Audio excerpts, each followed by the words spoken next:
Jeste li ikada primijetili da smo u Pepa Prašić upoznali gotovo svakog člana Pepine obitelji, osim jednog vrlo važnog para? Vidjeli smo djeda Praščića i baku Praščić, koji su roditelji mame Praščić.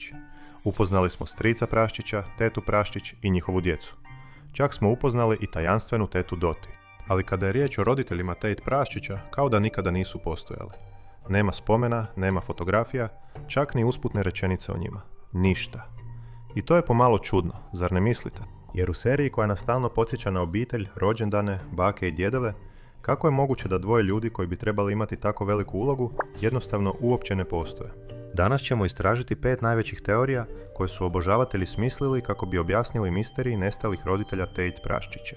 Neke su teorije slatke, neke tužne, a neke bi vam možda zauvijek mogle promijeniti pogled na Pepu Praščić. Oni žive daleko. Krenimo s najvjerojatnijom teorijom. Neki obožavatelji misle da su roditelji Tate Praščića još uvijek živi, samo žive daleko.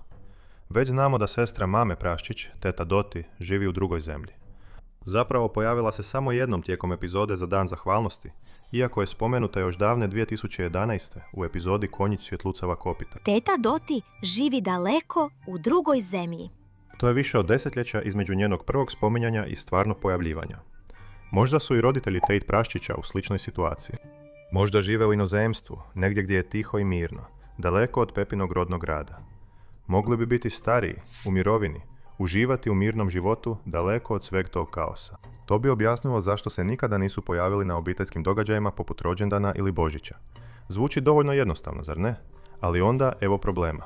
Ako stvarno žive tako daleko, zašto nisu došli u posjet kad se Ivi rodila? Nova beba u obitelji obično je velika stvar.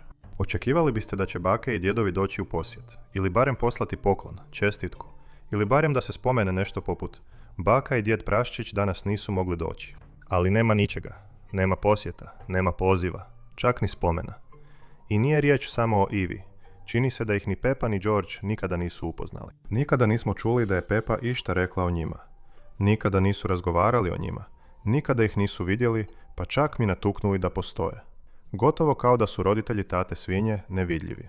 Ili možda, u Pepinom svijetu, oni uopće ne bi trebali postojati. Dakle, iako ova teorija na prvi pogled zvuči jednostavno, da žive daleko, tišina oko njih znatno otežava povjerovati u nju. Jer u Pepa Praščiću kada netko nestane bez jedne riječi, to obično znači da se skriva nešto puno veće. Možda su preminuli. Ova sljedeća teorija je definitivno pomalo tužna, ali je jedna od najpopularnijih teorija među obožavateljima. Što ako su roditelji Tate Praščića preminuli? To bi sve objasnilo. Tišinu, nedostatak fotografija, izostanak bilo kakvih spominjanja. To bi čak moglo objasniti i zašto se tata Praščić ponekad toliko emotivno ili zbunjeno ponaša kad se spomene obitelj.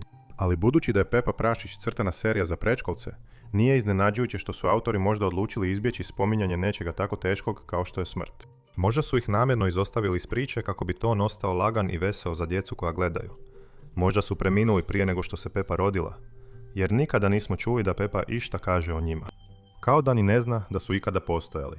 Kao što smo vidjeli u nekim scenama iz prošlosti, djetinjstvo Tate Praseta je postojalo, ali njegovi roditelji nisu nastavili biti dio priče. Gotovo kao da su njihova sjećanja zamrznuta u vremenu. A ako je to slučaj, možda je zato djed Prase toliko blizak s tatom Prasetom. Možda je preuzeo ulogu oca kada roditelja tate Praseta više nije bilo. Srceparajuće je razmišljati o tome, ali to objašnjava zašto ih nikada nismo vidjeli, niti išta čuli od njih. Ne slažu se. Sada pređimo na nešto malo dramatičnije. Neki obožavatelji vjeruju da su roditelji taticu Prasca živi, ali on i mama Prase nemaju dobar odnos s njima. Možda je došlo do obiteljske svađe koja je uzrokovala trajni razdor. To bi također objasnilo zašto ni ujak Prase nikada ne spominje njih. Razmislite o tome. Stric Prase i tata Prase su braća. I vidjeli smo obitelj strica Praseta mnogo puta, ali niti jednom nije rekao ništa o mami ili tati. To je čudno, zar ne? Da samo tata Prase nije bio u kontaktu, stric Prase bi ih vjerojatno barem jednom spomenuo.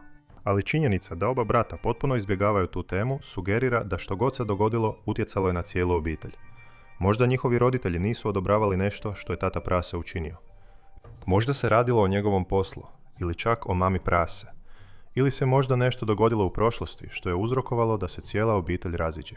Ako obitelj Prasaca ne govori o njima zbog osobnog neslaganja, to bi se savršeno uklopilo u način na koji serija suptilno izbjegava ozbiljne teme, a ipak zadržava znatiželju odraslih gledatelja.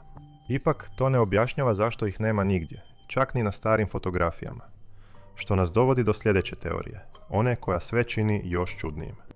Tata prase je posvojen. Ova teorija bi vam mogla zauvijek promijeniti pogled na tatu praseta. Neki obožavatelji su predložili da je tata prase možda zapravo bio posvojen. I kad malo bolje razmislite, to zapravo ima smisla. Nikada ne vidimo starije svinje koje izgledaju kao on. Ujak prase izgleda slično, naravno, ali što ako je to zato što su odrasli zajedno?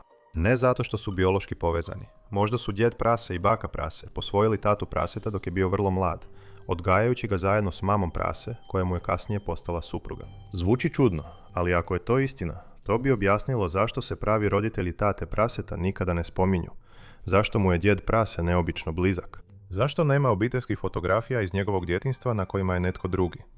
Ali ako je tata prase posvojen, što to onda znači za strica praseta? Pa moguće je da ni stric prase nije njegov biološki brat, već još jedno dijete iz iste posvojiteljske obitelji. To bi ih činilo braćom, ali ne po krvi. Ili evo još dublje ideje. Što ako su tata prase i stric prase, obojica posvojeni iz različitih obitelji? To bi njihovu vezu učinilo još posebnijom. Možda su zato tako bliski. Oni su jedina obitelj koju su ikada stvarno poznavali. Kad bi serija ikada potvrdila da je tata prase posvojen, to bi potpuno promijenilo način na koji gledamo na njegov lik. Njegova stala pozitivnost, odlučnost da usreći Pepu, njegov fokus na obitelj, sve bi to imalo smisla. Možda toliko cijeni obitelj jer zna kako je izgubiti ju. Oni su izbrisani iz vremenske crte. Sada zaronimo u najjeziviju teoriju od svih. Što ako roditelji tate praseta nisu ocelili, nisu preminuli i nisu bili otuđeni? Što ako su bili izbrisani? Ova teorija izravno se povezuje s idejom da svijet Pepe praseta postoji u vremenskoj petlji. Sjećate li se kako smo govorili da nitko nikada ne stari? Da se rođendani slave, ali nitko ne postaje stariji. I kako se svaka sezona samo ponavlja. Ako je svijet Pepe praseta zaista zaglavljen u beskonačnom ciklusu, onda možda roditelji tate praseta jednostavno nisu ušli u trenutnu petlju. Možda su u prijašnjoj verziji vremenske linije postojali, živi i zdravi, odgajali tatu praseta i strica praseta. Ali kad se petlja resetirala, neki su likovi ostali iza. Sustav je uklonio nepotrebne dijelove svijeta, zadržavajući samo osnovne obiteljske jedinice, roditelje, djecu i ključne članove zajednice poput gospođice Zec ili kraljice. To bi objasnilo zašto ih se nitko ne sjeća, čak ni stric prase. Jer u ovoj petlji oni nikada nisu ni postojali. Razmisli koliko je to jezivo. Svijet u kojem čitavi ljudi mogu jednostavno nestati između petlji, a da nitko ne ostane da se sjeća da su ikada bili tamo. A ako je to slučaj, što je još izbrisano? Koliko smo likova izgubili kroz beskrajna resetiranja Pepinog svijeta? Možda roditelji tate praseta nisu nestali. Možda su negdje, zamrznuti izvan vremena, promatrajući kako njihov sin ponavlja isti život iznova i iznova, a da ni ne zna da su ikada postojali. Što se zapravo dogodilo s roditeljima Tate praseta? Koja je istina? Žive li roditelji Tate praseta daleko u miru? Jesu li nestali? Jesu li ostali samo u fragmentima sjećanja iz djetinjstva? Jesu li izbrisani? Ili su otišli svojom voljom? Možda nikada nećemo saznati. Možda o tome tvorci nikada nisu ni razmišljali. Ali upravo to čini Pepu Prašića tako čudnim i tako fascinantnim za emisiju namijenjenu predškolcima. Skriva misterije dublje nego što se većina emisija za odrasle ikada usudi istražiti. Jer u ovom svijetu ništa se zapravo ne mijenja. Vrijeme ne prolazi, ljudi ne stare. I što više gledamo, to više stvari nestaje bez traga, poput roditelja Tate Praščića. Dakle, sljedeći put kad gledate Pepu Praščića i vidite tatu Praščića kako se smije, gradi ili uči Pepu nešto novo, odvojite trenutak i zapitajte se, tko je njega sve to naučio? Tko ga je odgojio da postane ono što je danas? Možda to nikada nećemo saznati. Ali ako vas je ova teorija natjerala da Pepu Praščića gledate malo drugačije, obavezno se pretplatite za još, jer ovo je tek početak. Još mnogo tajni skriva se u Pepinom svijetu i čekaju da budu otkrivene.